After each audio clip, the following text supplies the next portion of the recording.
Can you take us through your discernment process about you were a diocesan priest and then you joined the Franciscans? Can you talk a little bit about that? When I was a diocesan priest, I was very involved in ministry in the black community, and a lot of my support at that time was from the religious communities that were primarily staffing parishes in the black community in New Orleans.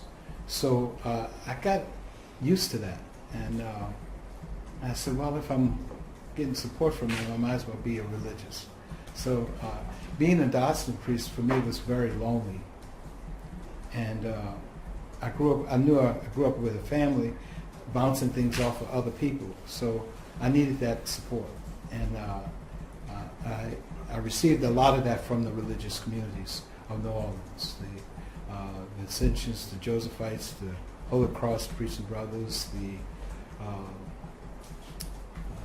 SVDs, all the different religious communities that serve in the black community here.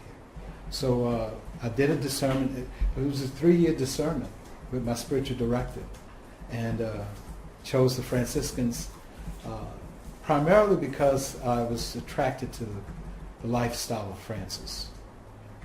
It was how he stood his ground as a man of faith and a man with conviction.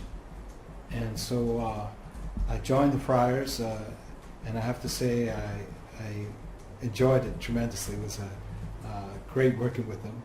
I told them I wanted to teach, and began teaching at their high school at Hales Franciscan High School in Chicago, and then moved from that into working with the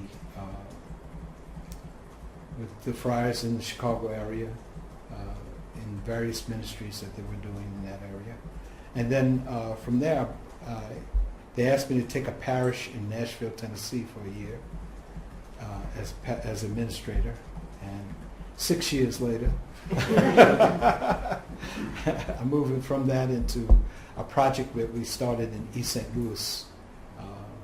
Wilton Gregory had invited our province to come there and work in the black community, and spent 9 years in East St. Louis working at a high school, Althoff Catholic High School, and St. Augustine Parish in East St. Louis. And from there, just kind of did some things with the province. I worked as a provincial consular for 6 years, and then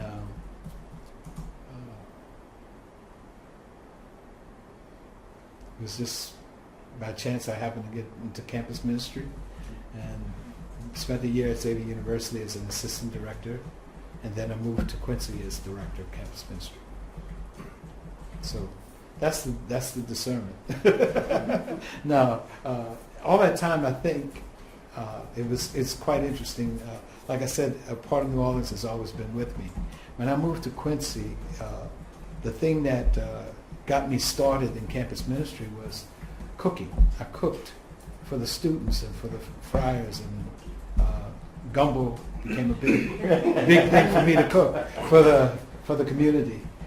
I even served 400 bowls of gumbo in our cafeteria over at the school.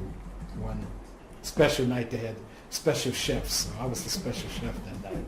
So, but anyway, it's been quite interesting how preparing a meal for people opened the door for me to bring the Spirit of Christ to others. And really that's how it all took off. And I was happy there. So this was a complete surprise.